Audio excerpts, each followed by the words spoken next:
If you own a home in Boise, you should clean it twice a year. Cleaning will help get rid of any accumulated leaves, gunk, and other debris. The perfect time to clean them is in late fall and spring. It will also prevent damage from hail, ice, and snow. If you're not comfortable climbing ladders, call a professional. Maintaining them is an essential part of preventing costly repairs to your home. Regular cleaning will help reduce the risk of ice dams on the roof, which can damage the fascia behind the gutters. Regardless of the season, they should be cleaned regularly. Winter and springtime can leave debris that can clog them. These clogs are unsightly and pose several risks. Clogged can lead to serious damage to the foundation of your home. Gutter cleaning is an essential part of maintaining your home, so don't put it off. Gutter cleaning is essential for the long-term health of your home and business.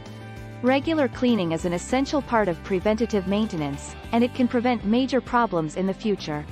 In addition to flooding, they can ruin your garden and lawn. They can even attract bugs and rodents. Not to mention, it can cause water damage to your foundation. This is why cleaning is necessary. You'll want to contact a professional to help you with your cleaning job.